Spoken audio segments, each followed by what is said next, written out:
हाय, आज मैं आप लोगों से बात करूंगी how to awaken your spiritual life. Spiritual awakening एक प्रोसेस है जो अपने आप ही होता है, बट उसके लिए हमें एक हैबिट में जाना पड़ता है। स्पिरिचुअल अवेकनिंग के लिए हमें प्रैक्टिस और पेशेंस बहुत ज्यादा जरूरी है। जितना स्पिरिचुअल अवेकनिंग में आप जानना चाहते हैं, उसके लिए आप डेडिकेशन भी शो करिए। आपको चीज़ों को लेट गो करना आना चाहिए, अपने बिलीव्स को चेंज करना आना चाहिए। अगर आप सोचेंगे कि रातों रात मेरी स्पिरिचुअल अवेकनिंग हो जाए, ऐसा नहीं होता है। बहुत ही स्पिरिचुअल अवेकनिंग के एक प्रोसेस होता है, आपको उस प्रोसेस को समझना चाहिए। तो सबसे पहले बात करते हैं क्लियर इंटेंशन। क्या आप अचीव करना चाहते हैं स्पिरिचुअलिटी से? तो अपनी इंटेंशन आप क्लियर रखिए ताकि आप अपनी लाइफ में कभी कंफ्यूज ना हो। सेकंड आ जाता है कनेक्ट विद नेचर। जितना आप नेचर से कनेक्ट होगे, आप उतना ही आप चीजों को समझेंगे। आप ग्राउंडेड होगे, आप डिसकनेक्टेड होगे वर्ल्ड से। तो नेचर में टाइम स्पेंड करना बेस्ट थेरेपी और स्पिरिचुअल अवेकनिंग के लिए काफी अच्छा माना जाता है। मेडिटेशन। जितना आपका माइंड मेडिटेशन में होगा, आप जितना मेडिटेशन आप करोगे, आप देखोगे कि आपकी लाइफ में कैसे चेंजेस आ रहे हैं। बट अगर आप स्टार्टिंग में, कई लोग कहते हैं कि हम मेडिटेशन नहीं कर पाते हैं, थॉट्स बहुत आते हैं, तो हमेशा से मैं यही कहती हूँ, आप पहले अपनी ब्रीथिंग एक्सरसाइज पर आप फोकस करिए। आप ब्रीथिंग एक्सरसाइज फोकस करने के बाद आप किसी भी मंत्र का जाप कर सकते हैं, या आप कुछ गाइडेड मेडिटेशंस भी होते हैं, आप उसे भी कर सकते हैं। मेडिटेशन का अगर आप एक रूटीन बना ले, सेम टाइम पर, मॉर्निंग का ही अगर कोई सेम टाइम या ब्रह्म मुहूर्त का टाइम पर आप मेडिटेशन करते हैं, तो आपकी काफी एक पावर जनरेट होती है और अवेकनिंग के भी प्रोसेस बन जाते हैं। फोर्थ आ जाता है योगा।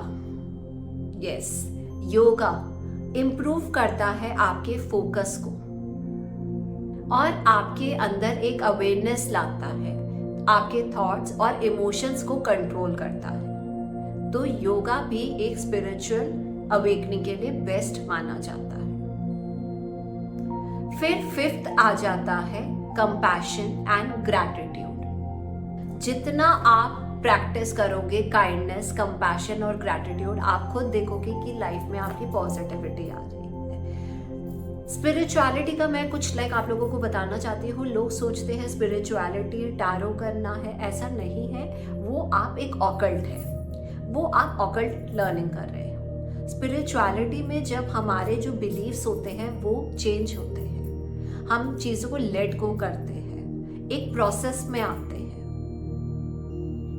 तो ये बहुत ज़्यादा ज़रूरी है अपने बिलीव्स को चेंज करना। अगर आप सोचो कि यार उसने मेरे साथ गलत करा है, ठीक है, तो मेरी स्पिरिचुअलिटी, मैंने उसको ठीक है करा है, नहीं, जब तक आप वो उस चीज को लेट गो नहीं कर पाओगे, वो आपकी स्पिरिचुअलिटी नहीं है। आपके अंदर अगर कोई हेट्रेड है, वो आपकी स्पिरिचुअलिटी नहीं है। स्पिरिचुअलिटी आपको एक ऐसे प्रोसेस में लेकर जाती है।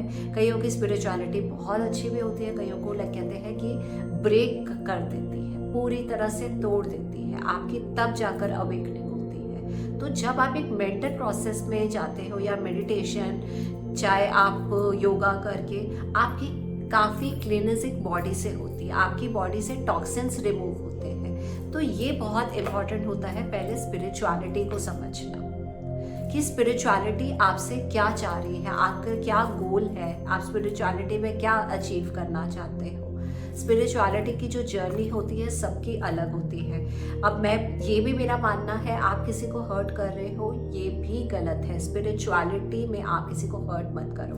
मैं बार बार कहूँगी, स्पिरिचुअलिटी जो होती है बहुत ही एक अलग प्रोसेस होता है। आप किसी कई पूछते हैं, जैसे हम कोई नाम जप करते हैं, तो वो भी एक वो एक रिलीजियस प्रोसेस है, बट आप जब कहीं ना नाम कर किसी का नाम जब भी कर रहे हो जिस भी भगवान का, तो वो भी एक कहीं ना कहीं एक प्रोसेस आ रहा है जो आपके अंदर एक क्लीनिजिंग ला रहा है। ऐसी मैं आप लोगों के लिए और इन्फॉर्मेटिव वीडियोस लाती रहूँगी। अगर आप मेरे चैनल से नए जुड़े हैं तो प्लीज़ मेरे चैनल को लाइक कीजिए। मेरा एक और चैनल है कॉस्मिक 21, उसको भी आप सब्सक्राइब कीजिए। Thank you.